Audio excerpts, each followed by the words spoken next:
There is a wound that every human carries, a wound that no sword can inflict, no armor can protect against, and no medicine can truly heal. It is the wound of failure.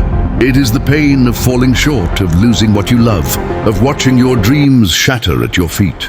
And yet, in the heart of this pain, there is a secret that the ancient samurai knew, a secret that can turn your deepest wounds into your greatest strength. Let me ask you, have you ever failed so completely that you questioned your worth? Have you ever lost something so precious that you wondered if you'd ever feel whole again? Have you ever looked at your own reflection and seen only the cracks, the scars, the evidence of every mistake you've made? We live in a world that worships victory and hides defeat. We are taught to celebrate the winners and forget the losers.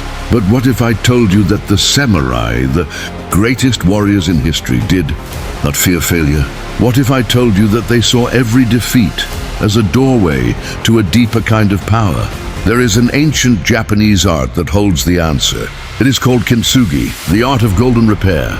And once you understand its wisdom, you will never look at your scars the same way again.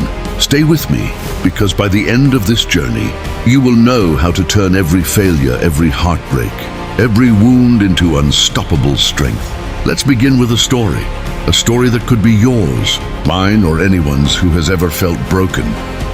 In the shadow of Mount Fuji, centuries ago, lived a young samurai named Daichi. Daichi was not born into greatness. He was not the son of a famous general, nor the heir to a powerful clan. He was the son of a humble farmer, raised on stories of honor, discipline, and the way of the sword. From a young age, Daichi dreamed of becoming a samurai. He trained in secret, using a wooden stick as his sword, mimicking the movements he saw from afar. He learned to move with silence, to strike with precision, to bow with humility. When he was 16, Daichi was accepted into the dojo of Master Hoshin, a legendary swordsman known for his wisdom as much as his skill. Daichi trained harder than anyone, rising before dawn, practicing until his hands bled. He was determined to prove himself, to earn the right to wear the two swords of the samurai. But fate, as it often does, had other plans. One autumn morning, the dojo was visited by a rival clan. A challenge was issued, a duel to test the honor of Master Hoshin's students. Daichi, eager to prove himself, volunteered to fight. The duel was swift and brutal. Daichi's opponent was older, stronger, and more experienced. Within moments, Daichi was disarmed and thrown to the ground, his face pressed into the dirt. The shame was unbearable. He had failed his master, his clan, and himself. He could not meet the eyes of his fellow students. He could not bear the weight of their disappointment. For days, Daichi wandered the forests, lost in grief. He replayed the duel in his mind, searching for the moment he could have changed his fate. He cursed his weakness, his inexperience, his flaws.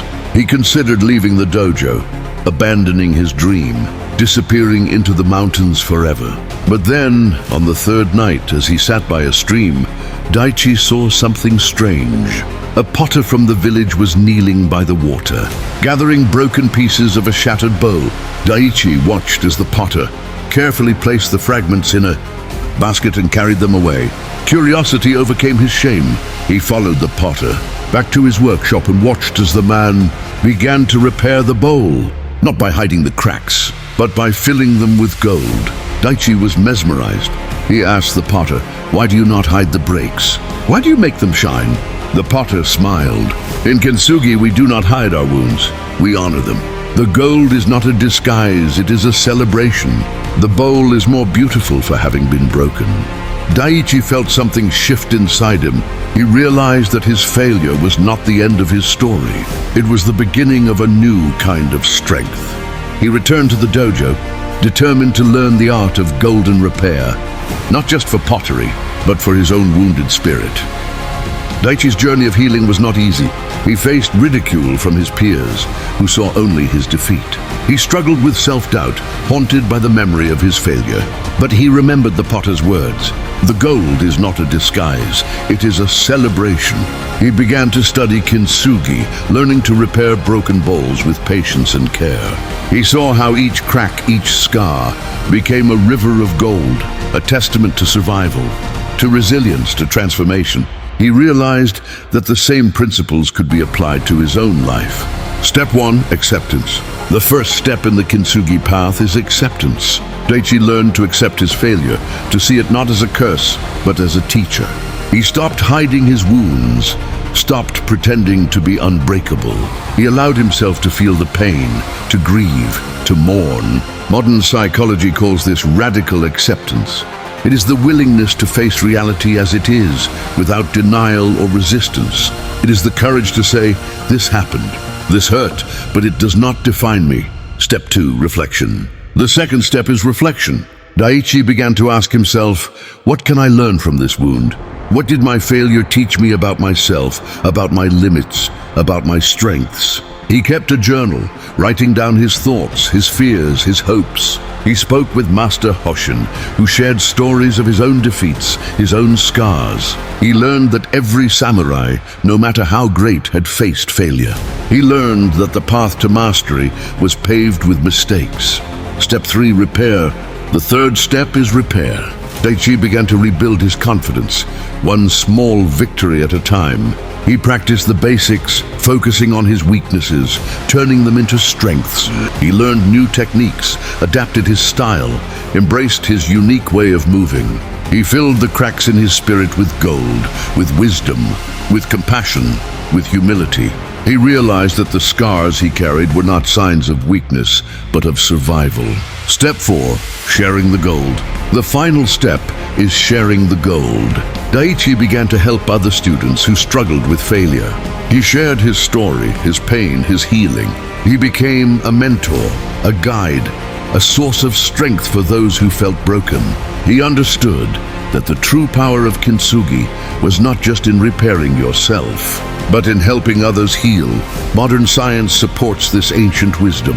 Studies show that people who experience adversity and learn to overcome it often develop greater resilience, empathy, and wisdom than those who never face hardship.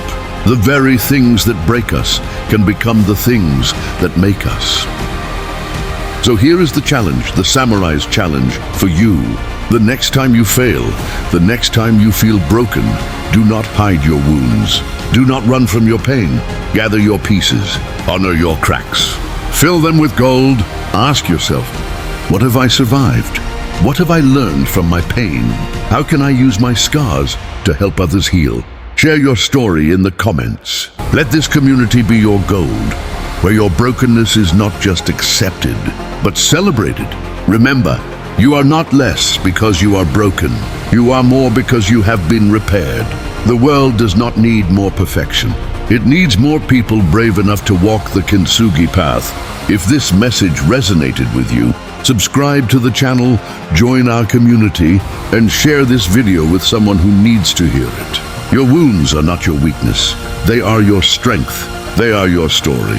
And they are your gold. This is the Samurai's Guide to Emotional Healing. This is how you overcome failure with Kintsugi wisdom. The journey of Kintsugi is not a straight line. It is a spiral, a process of breaking and repair, of loss and renewal, of pain and growth. Each time we break, we have a choice, to hide our scars or to fill them with gold. The choice is yours. Will you walk the golden path?